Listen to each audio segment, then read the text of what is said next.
Good evening, everybody out there in Chester County and on my Facebook page. Coming to you one more time with none other than me, Brother Fonz, live from City Town Talk. And I'm telling you, I am so doggone excited.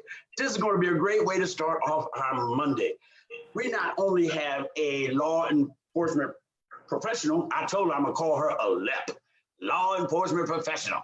But I have a friend who is a hometown girl, if that's not politically correct, but she's from Coachville, and we're going to share some stuff. Man, look, I'm telling you, God is so good. He be blessing me with some fantastic people. Now, look, who's ever on here, now y'all know what you do. Like, if Kim, if you're on here, or Iris, I need y'all to share this video, so that way it'll get back to Brother Fonz. So in case anybody got any questions or anything, we can raise the comments right in real time. So like, y'all just hold on, because you know how I do. I ain't trying to be cute because I got her as a guest. I still got to do my phone and all that stuff. Who out there is going to share this for me? Did you hit share yet there, Khyhisha? I did. I think I did it right. It's going to be okay. It's going to be, can I call you Kai for tonight? That is completely fine. Yeah, because you got too many syllables in your name. Okay, so what we're going to do is, I ain't changed or nothing. I'm going to read Khyhisha's bio. She gave me a nice short one, too, so we can get more meat and potatoes in the conversation and the Q&A. Khyhisha is a law enforcement professional. She's a LEP with over 20 years of service. She grew up in Coachville and began her career in policing with South Coachville Borough Police Department. She transitioned to policing with a Metropolitan Police Department in southeastern Pennsylvania, where she's worked on a high crime risk task force. She spent time as a plainclothes officer and is currently a sergeant, concentrating on patrol operations and supervising the training of newly recruited officers. Her goal is to inspire excellence in law enforcement and bridge gaps between the police and the communities they serve. I think that's a great bio right there. Hey, look, do me a favor. Could you just say hi to all the viewers out there? Let's start off and say a little something. Hey, everybody. I'm happy to be joining Fonz, my friend, my brother, a mentor. I'm so grateful for him asking me to be part of this conversation tonight. And he knows my love for not only what I do, but the community that he reaches out to. Coachville is home, and no matter where my zip code is, it will always be home to me. And I'm really grateful to be here. So hopefully during this conversation, we inspire that excellence in law enforcement and the community collaboration that I so hope for. I like that. See, now I gotta say something to my viewers, because I know how, I'm sorry, I don't even know why I haven't gotten this back yet, so I can see the comments of my viewers. I can never generalize people by race, creed, color, religion, or occupation. So like, I can never go, oh, Mary Kyle shared it. Mary Kyle, you are so on the button. And Mary Kyle shared it, so we're now up, and Mary Kyle said, oh snap, I forgot, sharing now, Coachville's finest. She's talking about you. You know, hey, Mary Kyle, you know her. Kathy Smith said hello. Hey, look, where was I? I'm talking about I can't generalize. Now, Brother Fonz, that's not what I do, right? So I can't, even in the midst of all that's going on in regards to policing and things of that nature, I can't say all police is bad, mainly because I know this one right here. So that negates that right there. So I can't jump on that gravy train with y'all. But with that being said, we're going to start opening this thing up. Now, I'm going to give y'all a little backstory. Khyhisha used to go to the same church we went to, New Life in Christ Fellowship Church, bam, on Fifth Avenue. But for those of you who aren't really familiar with her, I have followed her writings for about 3 or 4 years now. At one time, she promised to start a blog. I don't know what happened with that, but that's besides the point, because her writing is deep, her writing is thought-provoking, and it's something special. So if y'all ever want to troll somebody's page, go to Khyhisha Shula Zebli and just listen to some of the stuff she talks. She be looking real serious too about some stuff she could say, but it'd be some good stuff. And I'll be like her biggest fan. I'm like, yo, do it. I'll subscribe. I don't care what you say. So now, with that being said, I hope I didn't make you blush too much. And I hope your head don't get too big, because you got to get off my screen when this is over, all right? Hey. So here we go. Now I'm gonna tell you the truth. Other than Freda Maddox, you know Freda Maddox? She's the new sheriff. She's a sheriff in Westchester. She's the only other law enforcement person I know that's a female. She's an African American woman too, man. She's special. I hope she's tuned in tonight too. But let me ask you, when you were growing up, did you see yourself as a law enforcement professional? You know, I didn't, Fonz. It wasn't something that I aspired to. My plan was to go to Howard University for political science and then go on to Georgetown Law to become an attorney. And I graduated from Coatesville. And the year of my graduation, my dad got really sick. And he ended up passing shortly after my graduation. And it changed my plans dramatically for going away to school. And, you know, I always, from my experience of staving off college, you know, waiting and ultimately not going as a young person, I always encourage young people, especially from my experience, you know, if you take a break, don't take too long of a break, because then the bills come and you feel more compelled to stay home to pay bills, and then it just kind of turns into the cycle. And that's basically what happened. I didn't go to school as I had planned, and but I still had a heart to be in the field of criminal justice in some way. And I had a really good mentor who was the police chief of Valley Township, which is, you know, which is within Coatesville, but it's, you know, just outside of the city. Right. And Chief James Bell, he was a really close family friend, a mentor. I used to perform a lot. I used to sing a lot. When I became a police officer, people were like, Khyhisha's gonna be a police officer? I thought she was gonna go sing somewhere. And I did have a lot of neat opportunities to sing and travel the world really with singing when I was younger. And he was so supportive. He would come to shows when I was performing regionally in the city, and just such a close family friend. And when I decided that I wanted to at least pursue criminal justice in some fashion, and did that by going to the police academy, he was a really strong support at that time. Okay, so now did he suggest that you become a police officer, or something in your mind said, I think I want to do this? Yeah, something in my mind said that, you know, this is a way to still make a change and still be effective in the community that means so much to me. So let me look at being a police officer. So I researched it and I talked to him about it, and, you know, some other officers that were in Coatesville at the time that my family had relationships with. My family had a business in town. And so I had a lot of interaction with not just Valley Township Police, but the police in Coatesville, and it was all positive. And I saw them as, you know, my quasi mentors. And so, yeah, it was something that I dreamed up, and I had some support behind it. That's cool. Now what business did your family have in town? It was called Keys Gospel Corner on 2nd Avenue. It was right next to Khalil's bookshop. Okay. He sold the African books and all that. Books. And I tell you what, this is a side story, but growing up, you know, being dark skinned was not always that favorable. You know how sometimes people say, oh, dark skin, light skins in style and all of that. So I had challenges with my complexion. And it was Khalil Davis who really inspired some self-confidence in me, taught me about loving my melanin. And I've been on the path of happiness and appreciating my melanin ever since. But yeah, their store was right next door to ours. And the barbershop was kind of in between our two stores, right on 2 North 2nd Avenue.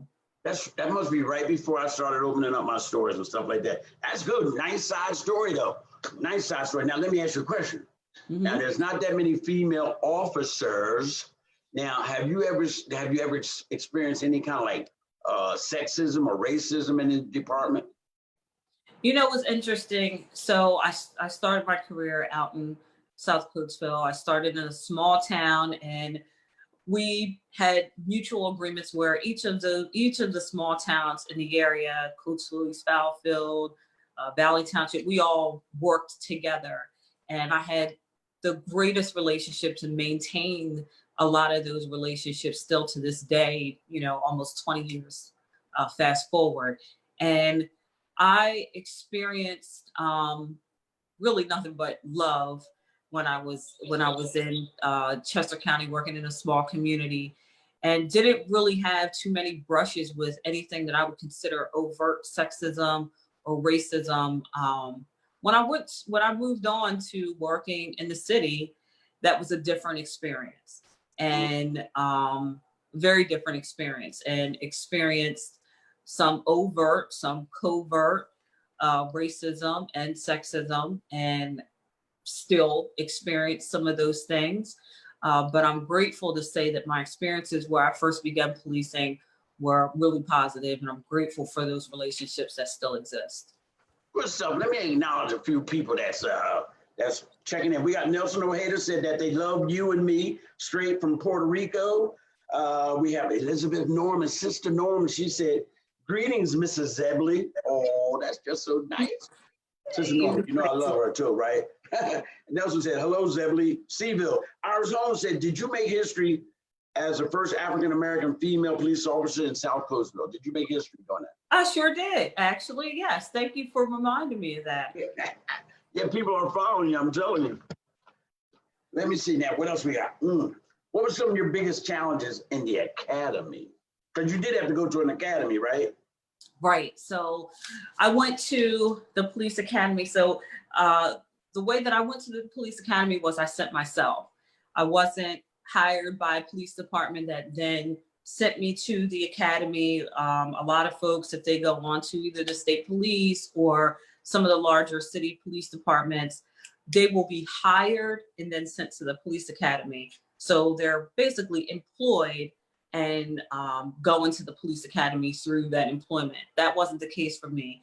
I was working full-time in Chester County Courthouse. I worked in the finance department, and I sent myself through the academy on a part-time basis. So for a year, I went every evening during the week after work. So that was my biggest challenge, was working full-time and giving the academy all the attention, not just the mental exertion, really studying and being fully attentive, but the physical responsibilities. We ran 1.5 miles, I think, each day. And, we were preparing for the physical challenges of being a police officer. So a lot of times I was leaving the courthouse, making a beeline down Route 3 to the police academy, and, balancing a full-time job in the academy. That was my biggest challenge. Wow, okay. Hey, Puerto Rico is watching. Hey, good evening, Puerto Rico. Thank you for your viewership, Brandy Jennings. And as always, Brother Fine just loves y'all loyalty to the cause. So we're going to keep right on moving. Let me get my big head up out this window and let me see something. All right. How do you like working in a community where you know a lot of community members? How was that? So it was interesting. Coatesville gave me so much respect, knowing that I was from the community. Sometimes I was policing family members, friends, people that I either went to school with or that my brothers went to school with.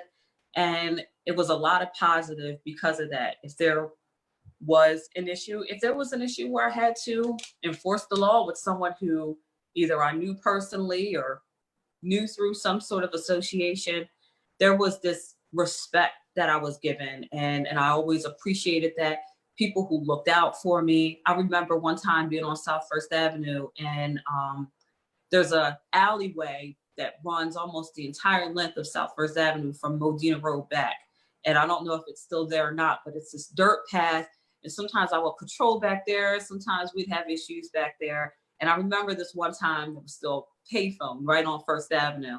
And I was back there by myself. I mean, it was a time when it was only one police officer working at a time. And a couple of residents on the avenue, they couldn't tell if I was having some sort of trouble. I had been up there, I think, a little longer than they had seen me be in this kind of like wooded, secluded area before. So they picked up the payphone and called 911, and they said, "There's an officer," and they described the area. "I believe she needs help."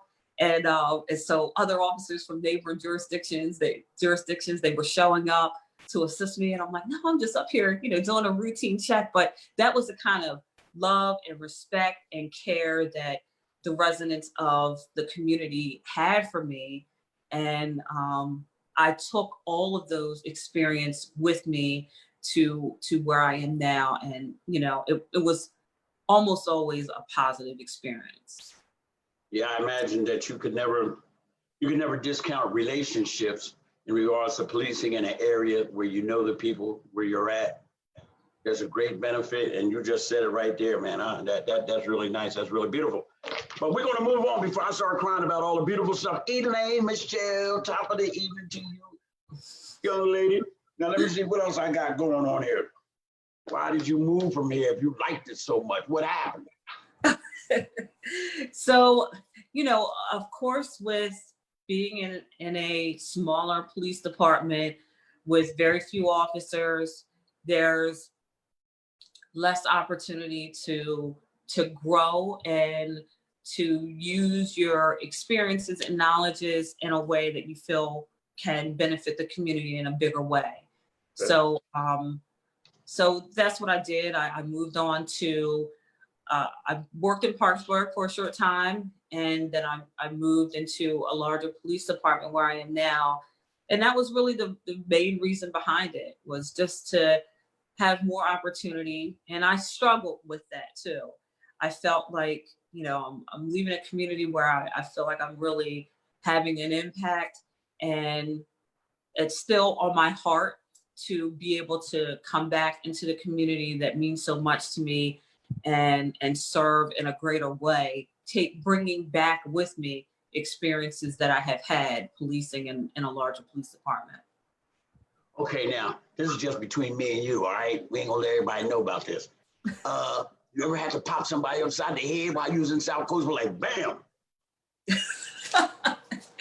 So, I definitely had to use some tools that were sometimes the officer presence, sometimes the verbal commands didn't always work. And I can't think of a ton of times where that was the case, but yeah, sometimes folks aren't always, it probably wasn't someone who was a resident, it was probably someone coming through who didn't know better. Yeah, sister had to do what a sister had to do. I got you. That's right. Okay, Bernadette Runner is watching. Let me see. Mary E. Kyle has something to say. Perfect example of why officers policing their own community is a good thing. Same as teachers teaching in their own community. It still works. You are absolutely correct, Mary E. Kyle. Let's see if we can't get her back here. No, I mean, no, let's go on to the next question. Let me see what I got here. I'm having fun now. So what's the difference between working in a small town and a big metropolitan area like you're working in now? So being in a small town, there's more opportunity to do the community policing, to really invest in knowing your residents, knowing the community, and them knowing you on a really, intimate level. There were times in South Coast where I would sit at the bus stop and the kids would get off the bus and we would jump rope, and I wasn't ever really good at jumping rope. The girls would laugh at me. They'd let me turn double dutch, but I didn't do so good jumping. But it was really that just those community interactions with the young people, shooting hoops when they got home from school, and being in a larger department. Sometimes those opportunities present themselves, but they're fewer in between.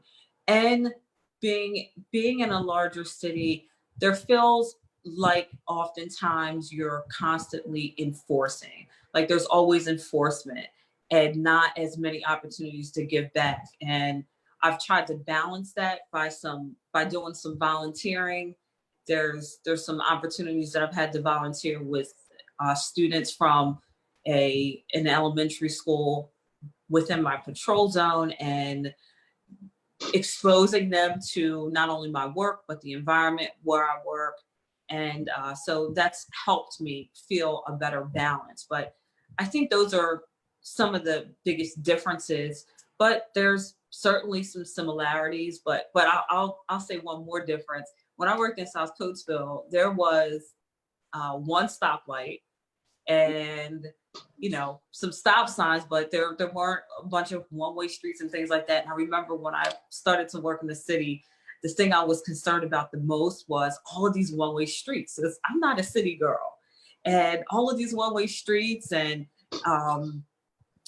navigating this like really big patrol area compared to a small borough. I was really, a little intimidated by that at first, but I navigated it pretty well, pretty quickly. But I'd say those are some of the main differences.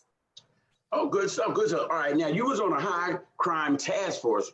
What's the responsibility? What's high crime? What's all that about?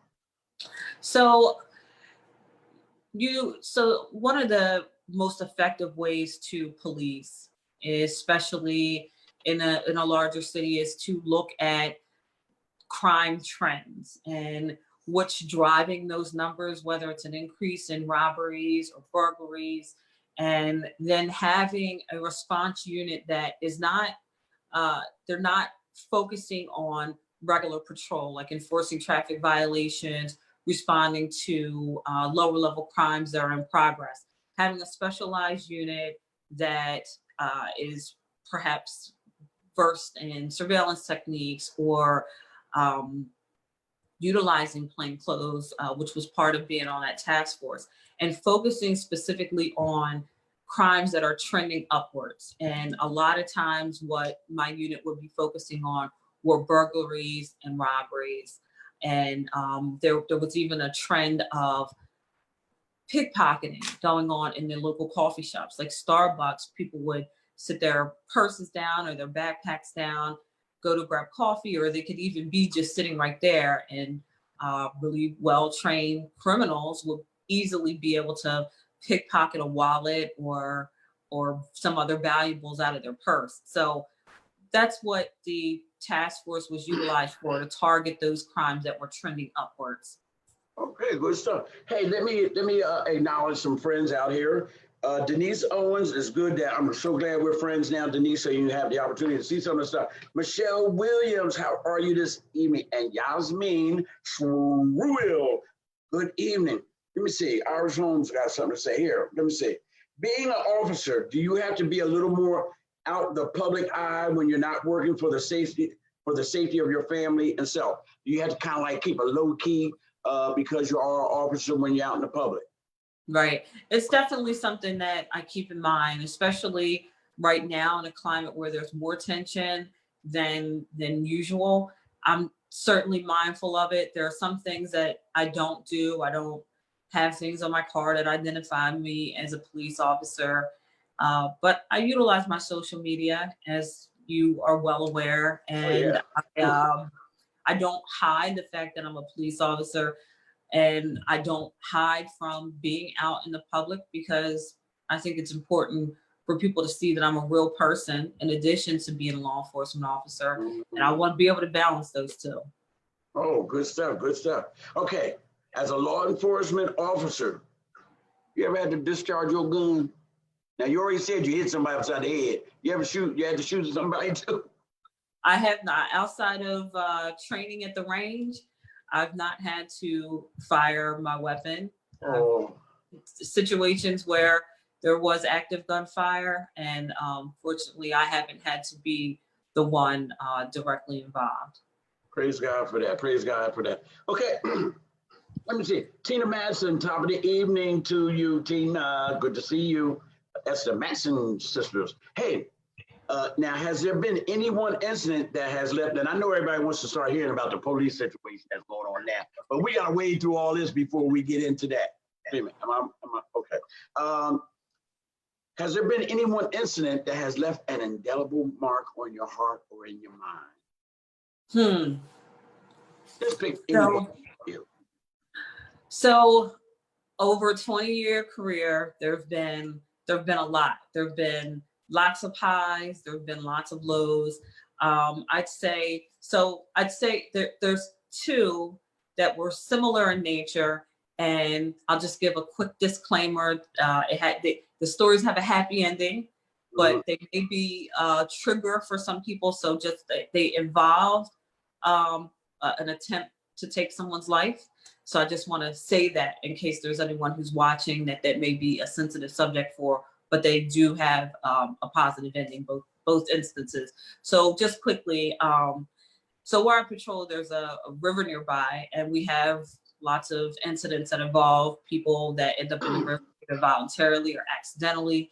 And this one incident, there was an individual who was attempting to take his life and jumped in the river off the bridge. And at the time, there was a like the Spirit cruises, Yeah. the dinner boats. Yeah.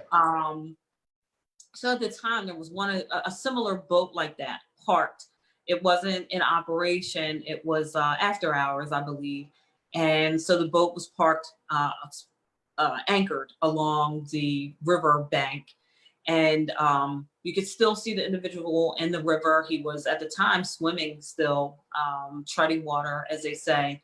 And there, the Marine unit was on the way, and there's a diver that's attached to the fire department that was attempting to get down into the river. And time was of the essence. It's a big current in that river, and pretty quickly it could turn into a recovery rather than a rescue. So in an attempt to save this individual's life, we went down to this boat and saw that they had attached to the boat those little paddle boats. Like if you go to the Philadelphia Zoo, they have little paddle boats that you can paddle around and like a swan. Well, they had a similar boat like that attached to it, and we couldn't get it. It was attached by this chain, and we couldn't get it loose. And so I just made the decision to break into the boat and try to look for the key, and it was successful. We broke into the boat using exigent circumstances in our favor. Was able to get the boat unlocked. One of the officers who was on scene, who's an avid fisher, paddled out to now the fire department diver is lowering into the water, and the current is sweeping him away. So he's able to paddle out to the firefighter, rescue him, and then paddle out to the individual who we were trying to save. And both were successfully rescued, got back to the riverbank, and were able to get into, get him the not only medical help that he needed, but also the mental health help. And in that same vein, because I couldn't, when I was considering this, I figured this would be a question that you'd ask me. There's one other that really, stands out to me. It was another instance where someone was feeling low and gonna take their life. And it was a young woman. She had ingested a substance, and when we broke into her room, because of the call that we got, we didn't get a response. And again, there was an exigency that existed where we entered the room and found her unresponsive. And on her phone, she had a last message that she had sent, and it indicated what she had taken. And it was not a common substance. And when we got her to the hospital, the doctors were uncertain of how to treat her. And so basically, we did a really quick research on the way, taking her to the hospital, research on what the substance was, what its reactions were, and what an antidote was. I'm literally on my phone Googling this. Wow. And when we get her to the hospital, the doctors actually have me back in the trauma bay explaining exactly what was taken, because at this point they're saying, if we wait until labs come back, we're not going to be able to save her life. So with this sort of side of the road investigation and quick response, they were able to determine the proper antidote and save her life. And that was so meaningful to me because, I've had, unfortunately, lots of instances that didn't turn out that way. And she was such a young person. It was, I was grateful that it turned out in a positive manner and that we were able to give the medical staff that kind of lead into saving our life. So Good stuff. they both have positive endings, not the greatest, you know. That's all right. That's all right. Positive is positive. Crystal Love Maxwell is checking in, the DJ extraordinaire who beat me badly at Pinochle yesterday at her house, and she had a birthday recently. Happy birthday to you, Crystal. Thank you for the invite yesterday. Now, we're going to continue with Khyhisha Shula Zebli. I like all them names. All right, now let me ask you a question. Have you found areas, because you're doing the patrol operation training and all that stuff? Because you know some of y'all need some better training, right, or something. Yeah, I do not Let's talk about it. that. Can we talk about it? Can we talk about Here's the question. Have you found areas in patrol operations that can be improved whereby citizens are safe and relationships can be built? So areas of patrol operations where citizens can feel safer and relationships can be built. So in addition to, you know, you mentioned training, there's certainly, you know, areas of improvement needed where when it comes to training and really digging deeper into, you know, just not scratching the surface on some of those trainings and it not being a one and done, because our profession is constantly evolving and the needs of the communities that we serve are constantly evolving. So training is definitely an area that's necessary. But I think some departments have already implemented this across the country. Many departments actually have implemented the use of body-worn cameras. And I think utilizing tools like that, in addition to there being transparency and timely communication to the communities when there is an incident or even before there's an incident, I think those areas, when it comes to patrol operations, can be improved. It just, you know, there's so many different directions this question could go, but one additional thing is having a very clear mission. Like many departments, most departments have a mission statement, but then ensuring that the folks that you have on your police department are in line with that mission, because a mission statement is only as good as the people who are intended to carry that mission out. And so if you have people who have either lost sight of the mission or who were never truly on board with the mission, then that hinders that community policing relationship, and it certainly creates a breakdown in every area, especially patrol operations. Okay, so let's segue off of that. So what do we do about them? Because I'm hearing about the blank immunity. I forget the first name, but there's an immunity that y'all all enjoy that kind of like it's hard to hold you accountable to anything that you do. So with the understanding of what you just said, if they're no longer about the mission, then what do we do about officers like this? So what you're speaking of is qualified immunity. That's it, yeah. And there's certainly movement to have qualified immunity be a thing of the past, or something that officers aren't able to enjoy this sort of what seems like kind of a clean slate. Yeah. And what can we do about officers who are not on target with the mission, and that oftentimes end up creating some of these devastating effects in our communities? We have to, one, do a better job of hiring the right people, recruiting the right people, and not using the excuse of, you know, in a community like Coatesville or some other, like to Mary's point, when she said it's so important to have officers that are of the community, that have buy-in and they feel like a stakeholder. Certainly officers that aren't necessarily from a certain zip code can fairly and effectively police a community, but there needs to be some connection. There needs to be some desire to make that community that you're policing better. And so I think it's important to do a better job on the outset of hiring, of training new recruits, and offboarding recruits that aren't making the cut.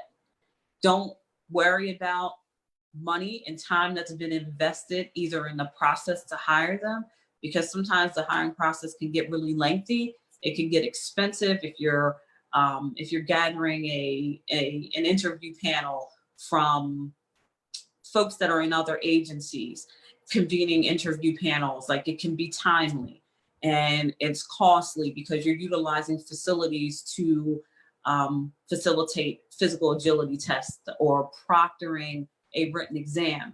That's another expense. But don't be caught up in the expense and the time commitment if you have someone who is in your agency that no longer deserves to be wearing that badge. Get rid of them during that process, during that probationary process, where you should be really looking at them to see if they're making the cut. Okay, so now almost like relationships, like when a man first meets a girl, right? That's not really who the man is, and that's not who the girl is. That's their representative. You know what I mean? Then once they be together for a little while, then the real them come out. So for officers in the beginning, when they're going through whatever it is they're going through, that's their representatives. Not all of them, but some of them, that's just their representatives. But as soon as they get their foot in the door and everybody start falling in love with each other, then the real them comes out. So now what do you do? Because the police union is like the strongest union I've ever seen in my life. So, yeah, well, and you're right. Police unions can be,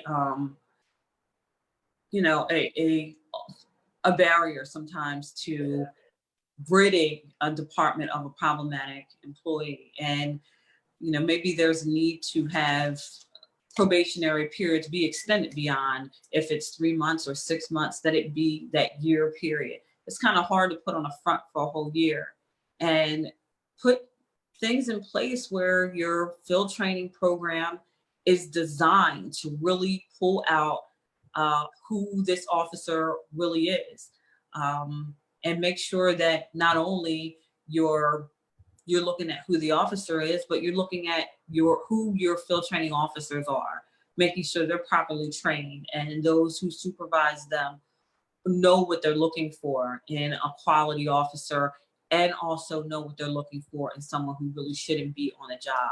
But you're right to say that a lot of times people are putting their best foot forward, and they're just waiting till, if it's a 1 year probation, they're waiting for day 366 to really show their true colors. And man, once it gets to that point, then you have to have strong supervision that is documenting and disciplining and making sure that they build a strong case, even in spite of a union, to get rid of a problematic employee. Okay, but let me ask you a question. This wasn't on the list, but as you're sharing, first of all, let me say, Eugene Lowry, you're here. Sissy DeShields, it won't be long. We'll be back in church again. Iris has another question, but I want to get mine in. With that being said, how hard is it for fellow officers to police other officers? In other words, slip a note under the door and say, this guy's out of control. You might want to check him out. How often do they get evaluated? Because that's a question that Iris asked. So Iris, let's put this together. She wants to know, how often are officers evaluated for mental stability, as well as how they feel about minorities or other races, and how can y'all help police the situation? That's a whole lot. So oftentimes, like when you go into the police academy, like the academy that I went into, you have to submit to a psychological examination that permits your entrance into the police academy. And then once you're hired by a police department, part of that pre-employment hiring process is an additional psychological evaluation. Sometimes some police departments even do a polygraph examination, and there's been question about, where that fits or where it doesn't. But often, and in most instances, matter of fact, I don't know of any case where police departments have subsequent psychological evaluations unless an officer poses an issue, unless they present some sort of, if they're involved in a use of force situation that seems to indicate that there's a psychological issue. Other than that, I don't know of agencies that actually have their officers submit to regular psychological evaluations. Okay, good, good. All right, so here goes. I got two questions, but it actually, while I'm looking at it, it looks like it's only one. In light of recent events, where do we as a community and the police go, and how can we bridge the gap? And the next question, I think it's almost the same. It said, what steps need to be taken to rebuild trust between community and officers? Mix that together and make something out of that. Okay, so where do we go from here, and how do we bridge the gap? And I'll add another part, because I realized that last question I didn't fully answer when you asked about how do we hold one another accountable. And there has to definitely be a change. So this is where the shift in culture has to come in when it comes to policing. There has for too long existed this idea that what happens in the uniform stays amongst the ranks. And for the sake of our communities and for the sake of our profession maintaining or rebuilding its trust, and you know, for us to weed out those folks that should not be wearing the badge, there has to be some self-policing amongst the ranks. And people can no longer be either afraid to speak up or letting things slide that may appear problematic, but maybe not that bad. That wasn't right. I wouldn't necessarily want them to do that to my family member if they encountered them, but that's not the worst thing that can happen. Those are the times that you have to speak up, when it's small, because if in the presence of someone you're willing to do slight injustice, then you're most likely going to be looking to build on that. And, I think about it when it comes to disciplining a child. Sometimes they see what they can get away with at first, only to look to see what bigger things they can get away with. And, I don't want to give the impression that I feel like that is the majority of police officers, but there's enough that have discredited the badge and that have taken actions that weren't just. And perhaps if there had been that checking by a colleague when a smaller infraction occurred in front of them when no one else was watching, perhaps it could have prevented something from escalating to something that had a more severe impact on the community. It reminds me of Floyd George, because the death of that gentleman who kneeled on his neck for 8 minutes and 46 seconds, he had been doing some dumb stuff way before then. But that monster was allowed to fester because people looked at them small transgressions and said, hey, ain't about nothing. And that's what happens. And now you see a city was almost burned down and everything, it done went global. But let me get to this question. What should people do when they encounter the police? So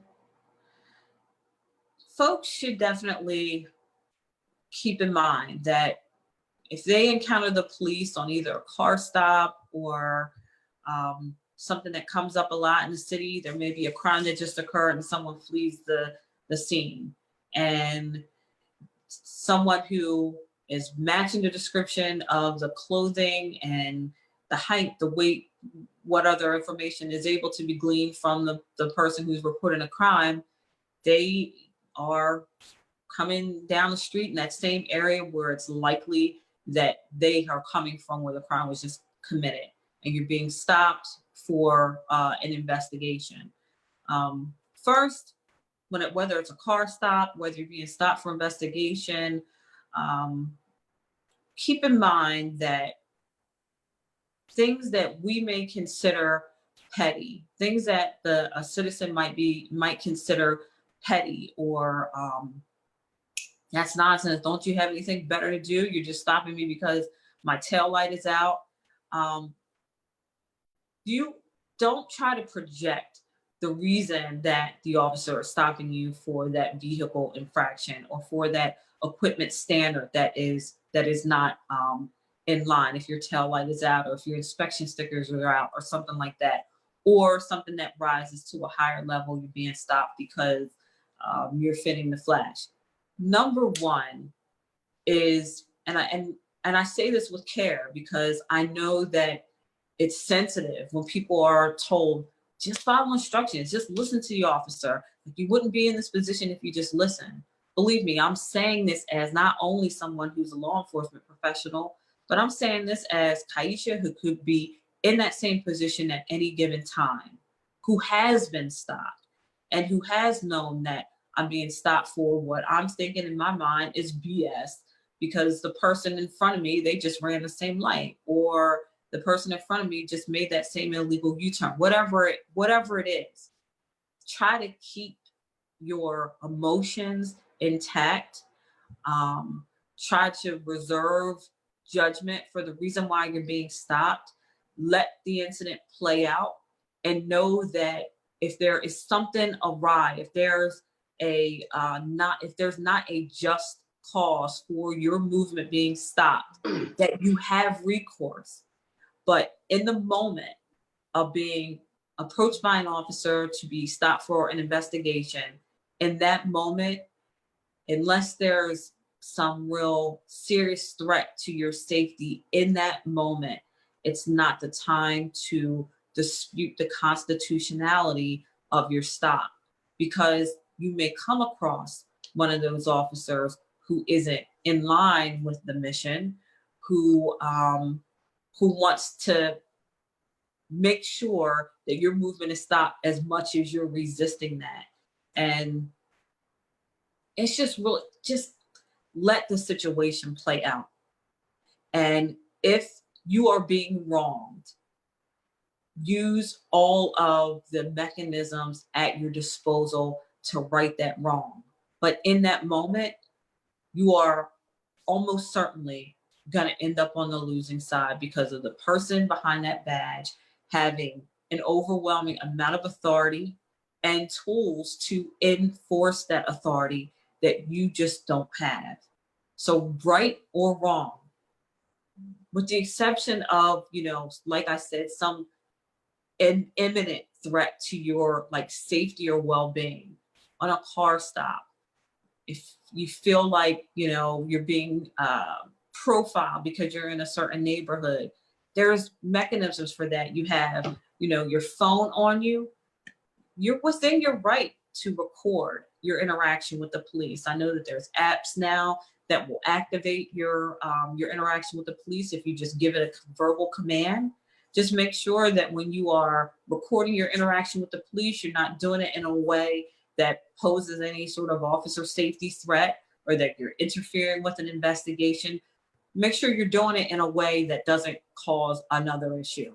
But do everything you can to comply and right the wrongs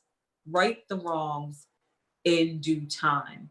In that moment, it's almost always not going to work out in your favor. And understand where I'm coming from when I'm saying that. I'm saying that as Khyhisha, who could be in that same position at any given moment, and have been, and have known the law, the statute that was being, misapplied.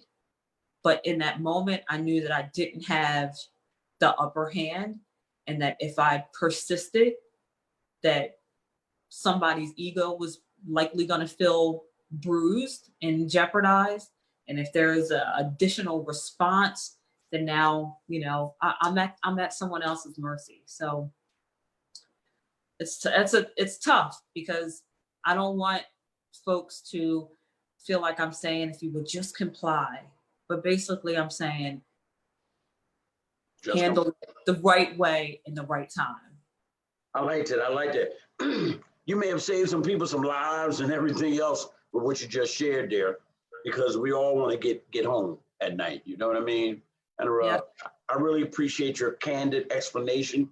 And all my viewers out there, I hope you really take heed to what Kai just shared, because that's very important. Because I know sometimes, whether rightly or wrongly, we are our worst enemy in the midst of a traffic stop. Matter of fact, we make somebody come at us as opposed to just like she said, litigate it after the situation and everything else. I really appreciate that. Hey, Jessica Lane is checked in. Candy Middleton, how you doing, cuz? It's good to see y'all. Man, this is good. Oh, wait, it's almost like the longest interview we've had. But now, wait a minute. I like this. All right, tell me your thoughts. There's a couple of things that I want to ask you. Am I wearing you out? You still got some time? No, not at all. Nope. Okay. There's two things. I got two things in my brain. One is like, what makes you nervous as an officer when you're on duty? I know you always hear you want to come home and all that. What gives you the most stress and tension? I would say those calls that have a really limited information. Most officers that you talk to, they'll say that like a domestic violence call is one that you dread the most because they can be so volatile, unpredictable, and a lot of times you have very limited information going in. So those types of calls are the ones that really give me the most stress, when there's limited information and you know that there's someone who's in need of help. The person who is in need of help may be calling, giving the dispatcher very limited information, and those are the more stressful ones. Good. Let's talk about the recent killings, Floyd George, Breonna Taylor, I believe. Tell us what's inside your heart and your mind in regards to the events that's been happening. You can take it any way you want, whether it's a technical fall or just share with us a little bit about that. So, of course, I am affected deeply by some of the recent instances of deadly force that have happened across the country. The most egregious or the most visible being that 8 minutes and 46 seconds of George Floyd, pleading for his life and then ultimately dying right in front of, our very eyes. That one aside, Breonna Taylor, such an unfortunate circumstance. And I think from that situation is going to definitely come a closer look at how warrants are executed, in what instances a warrant is necessary, especially a no-knock warrant like was being executed at her home. And I think what that particular shooting or tragic death brings up for me is the war on drugs, and how there's this disparity in the way that there's enforcement on the war on drugs, and has been for many years, in some of the most vulnerable communities. And from my knowledge of that particular incident and similar ones like that, where there's a warrant being issued, it's for a crime that involves drugs. And drug crimes aren't victimless crimes, but it's not a murder or something where someone has been actively brought harm. And to execute a warrant for that type of crime, I think we need to look at how that's done. And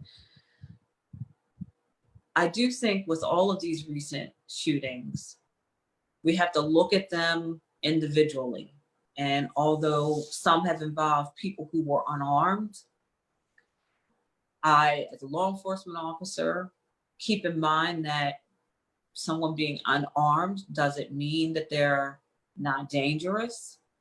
I also realize that just because a shooting is either deemed justified or likely, ones that we're still waiting to hear what what the outcome is going to be, whether they're justified, does it make them necessary?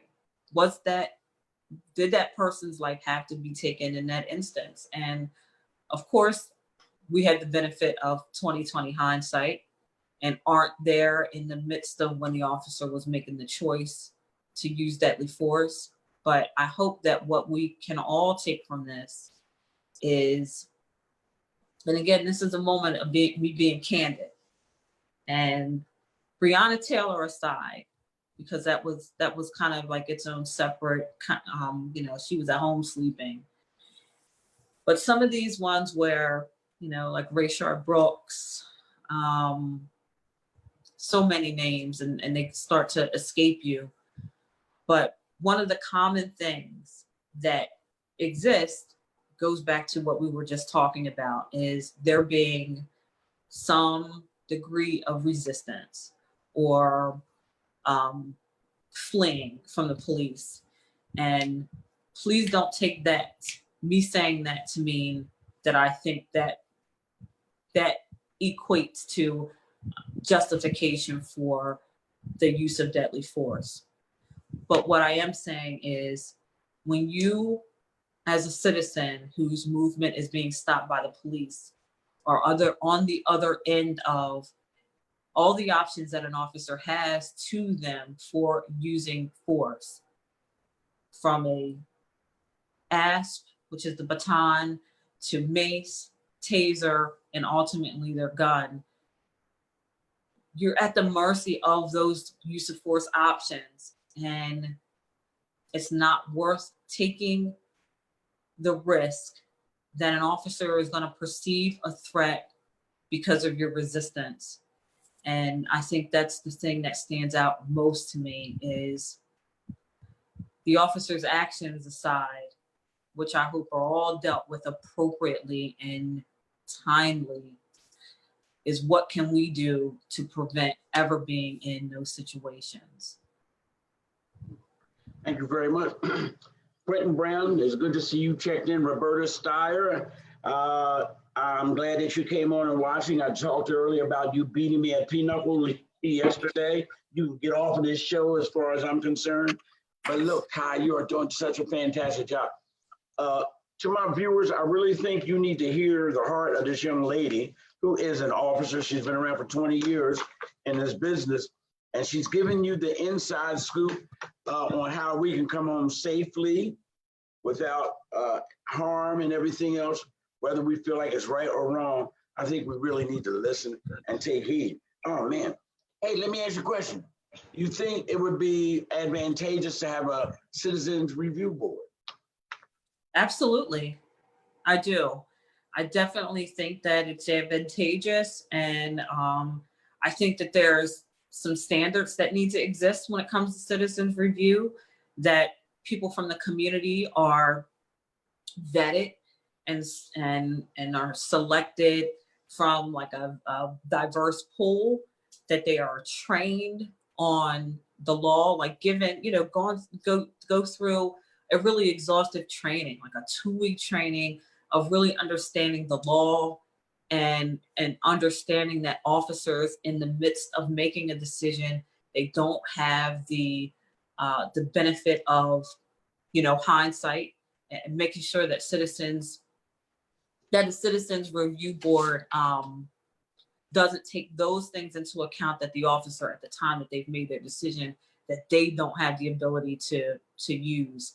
But I think Citizens Review Boards would definitely give the community confidence that their voices are being heard, that there's transparency when it comes to actions that are taken by the officers. And I hope that communities embrace the idea, police departments embrace the idea of Citizens Review Board, and take that time to educate the community on how we police, what the directives are of that community, and how we can be more of a partnership. I welcome Citizens Review Boards.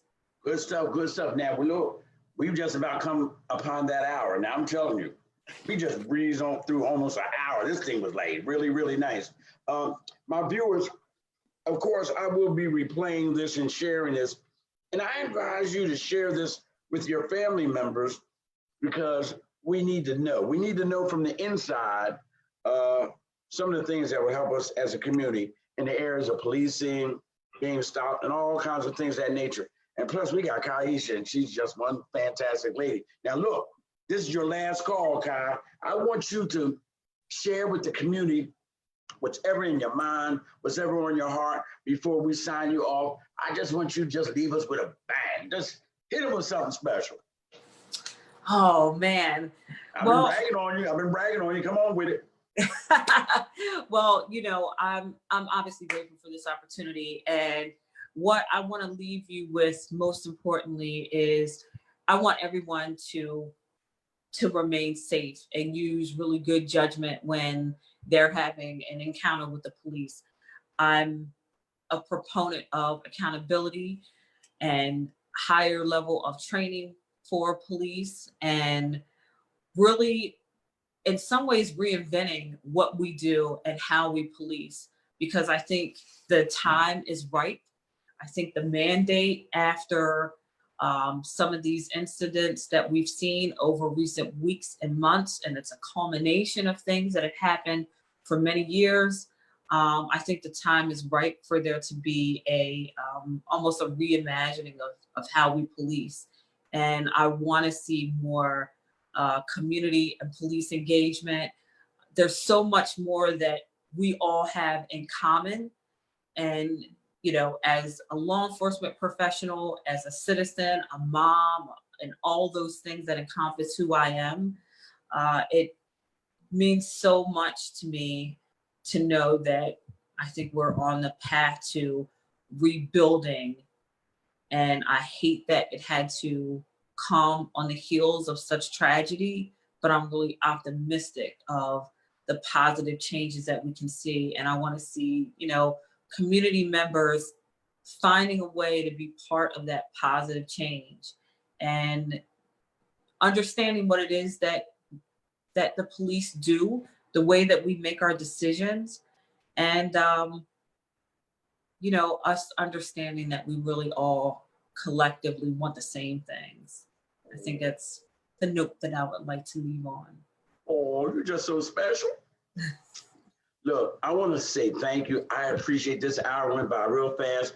And as always, my guests, I always like them to hit one of three bullet points: educational, informational, and inspirational. And you've hit all three of them tonight. You hit a home run. I appreciate you. And I know your words haven't fallen on deaf ears. And I'm just so grateful that you allowed me to interview you, because I thought it was going to be a problem for a minute, because you're busy, stuff like that. But I appreciate you. I want to say thank you. I want to say good night to you. God bless you. And we will talk soon, okay? Thank you. All right. Peace out now. Really, peace out. Ladies and gentlemen, AJ Dean, I'm sorry I didn't get to you. And ours wants to know, Fonz, do you know if Wednesday night forum will there be citizens on the panel? I'm not sure ours. I don't think there will be. I know the district attorney will be there and some chiefs, police chiefs and stuff like that. But it is for the community. So come on out if you got questions. Look, Wednesday evening, 6 p.m. at New Life in Christ Fellowship, there will be a forum. You will have law enforcement people there and stuff like that. If you got some questions, I would be there to ask them. Tonight was so informative. I really, really appreciate Khyhisha being on here. Feel free to share this. What else do I want to say before I go? I want to remind y'all that you need to fill out the census, because that's money in our community, education, streets, and everything else. Fill out the census. Register to vote and stop playing. I gotta go because I gotta go. I've held y'all long enough. Wednesday night, I will have Cass Rolling. Now, there shouldn't be a barbecue jumping off without y'all knowing who Cass Rolling is and his Big Boy barbecue sauce. They're sold in almost 50 stores, supermarkets, and everywhere else. He's a local, and I want y'all to tune in Wednesday at 8 p.m. That's July the 1st. That's just in time for you to go out and get your barbecue sauce for your July 4th cookout or whatever it is you're going to do. So with that being said, I want to thank y'all for viewing in. I appreciate y'all so much. You just never know. I appreciate y'all, and I just want y'all to remember that Coatesville is rising and Black Lives Matter. Peace out.